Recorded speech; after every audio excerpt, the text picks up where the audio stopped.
Oke, kita mulai tutorial berikutnya yang sering sekali sampaikan kalau kita belajar DAX adalah tentang explicit dan implicit measures. Apa itu implicit? Apa itu explicit measure? Implicit measure adalah ketika kita menggunakan numeric field atau field berupa numerik atau angka, atau kita menggunakan calculated column yang ditandai dengan tanda sigma atau gambar tabel dan sigma. Ini dipakai di dalam panel values pada visualization, dan hasilnya bisa segera secara manual kita lakukan mode agregasi, bisa sum, average, minimum, maksimum, median, dan lain sebagainya ya. Jadi seperti ini gambarannya. Yang ditandai pada field yang ditandai sigma ini adalah namanya numeric field, atau yang ditandai dengan ini gambar seperti ini. Saya zoom aja ya, zoom dulu. Ditandai seperti ini, ada gambar tabel dan sigma atau calculated column. Ini disebut implicit measure. Jadi kita bisa drag, masukkan ke values,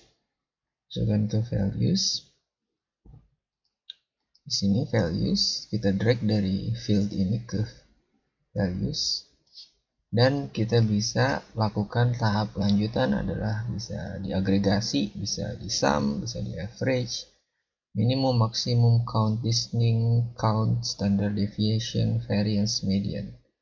Ini yang disebut dengan implicit measures. Lalu apa yang dimaksud dengan explicit measures? Explicit measures dibuat dengan mengetikkan fungsi DAX dan bisa juga menggunakan quick measures untuk membuat sebuah measures. Perbedaannya apa ini antara implicit dan explicit? Implicit measures hanya bisa diakses dalam visualisasi yang spesifik di mana dia dibuat dan tidak bisa direferensikan di tempat lain atau di rumus-rumus lain. Sementara explicit measures bisa digunakan lagi atau di reuse di mana saja dalam laporan dan dapat direferensikan dalam perhitungan DAX lainnya. Contohnya seperti ini. Ketika kita mempunyai measures ini bisa dipakai untuk membuat measures lain seperti ini. Quantity measures kita bisa dipakai untuk membuat future order quantity.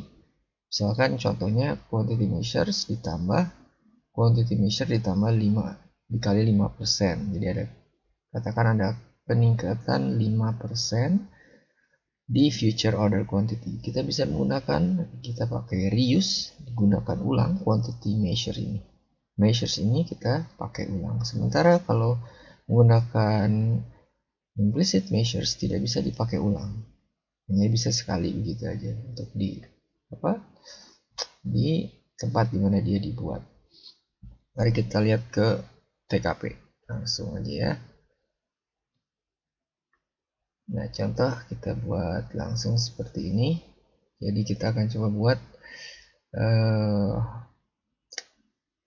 di sini ada order quantity, kemudian ada yang measures, ini kan namanya implicit measures, dan ada yang explicit measures.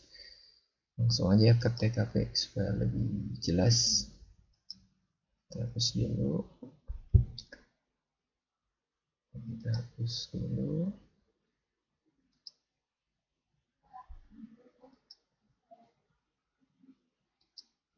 Kita cari yang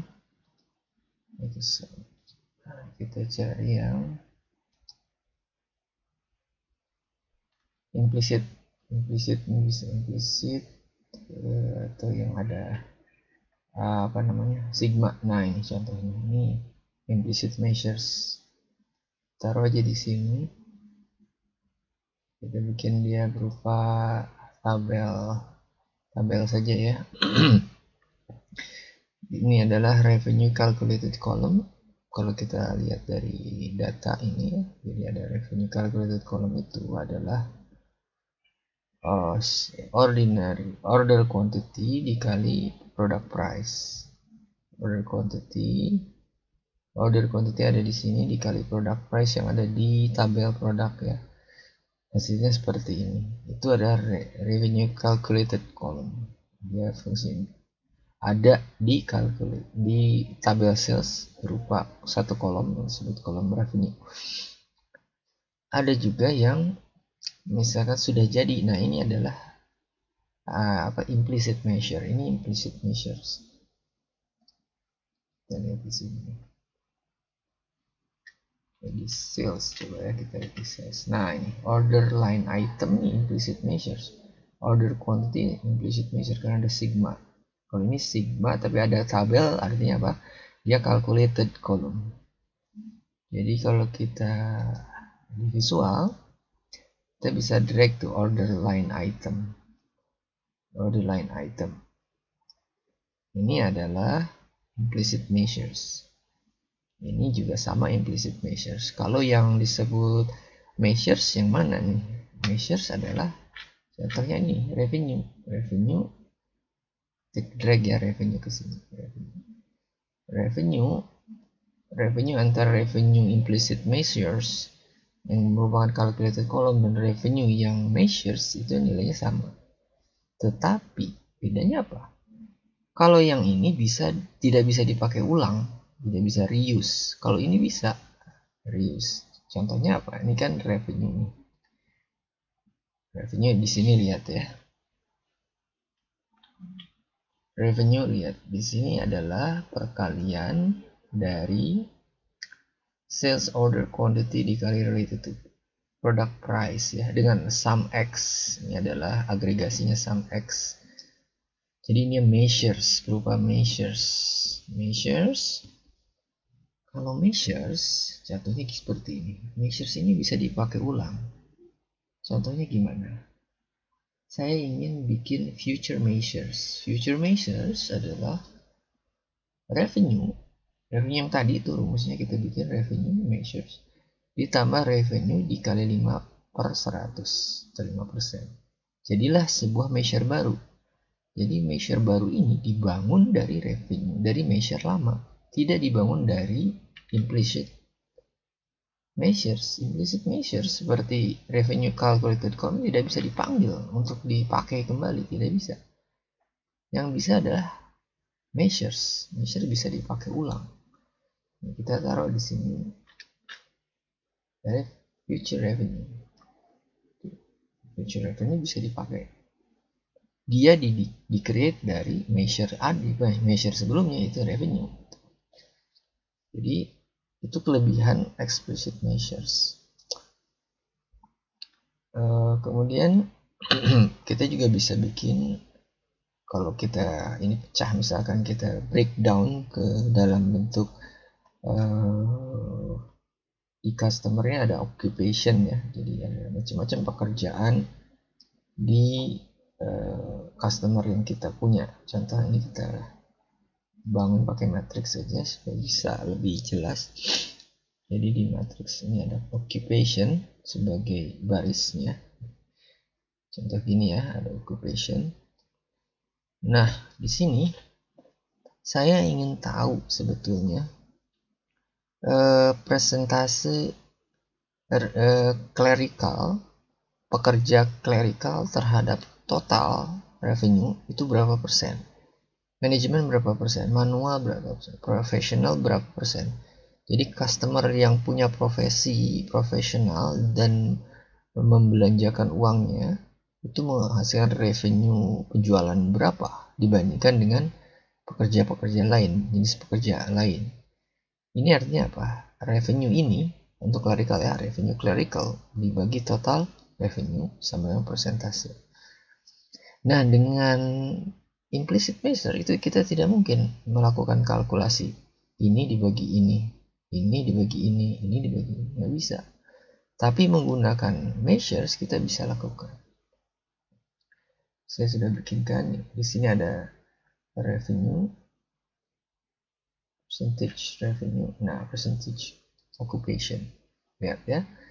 Jadi di sini revenue, measure revenue dibagi karena di divide, fungsinya adalah divide, di mana di sini adalah denominator dan numerator. Jadi revenue dibagi occupation, revenue seluruh occupation ini di total. Kalau di all artinya dicabut semua filter konteks, jadi semua dicabut, semua dimasukkan, sehingga pembagi revenue adalah total revenue. Revenue A dibagi total revenue, revenue B dibagi total revenue. Ini artinya ini reuse, measure bisa dipakai ulang, reuse ya, dipakai ulang. Ambil ya contoh, kita tarik dia ke sini. Nah, kita lihat bahwa benar 16% itu clerical melakukan pembelian ya, pendapatan perusahaan didapat dari customer dengan pekerjaan clerical sebanyak 16%. Dan yang terbesar adalah dari customer profesional 33%. Artinya kan ini dibagi ini dibagi total. Nah, fungsi explicit measure seperti itu. Jadi dia bisa dipakai berulang-ulang dengan beragam kebutuhan. Katakan di sini saya butuh persentase occupation, persentase revenue terhadap occupation, by occupation. Bisa kita bikin. Itu kelebihan explicit measure. Jadi sudah paham ya, explicit measure itu seperti itu, sementara implicit terbatas sekali penggunaannya. Explicit kita bisa leluasa menggunakan. Demikian penjelasannya, semoga bisa dipahami. Kalau ada pertanyaan silahkan diketik di bagian komen, supaya ke depan kita bisa lebih tajam lagi memberikan materi yang baik ya. Terima kasih. Selamat mencoba.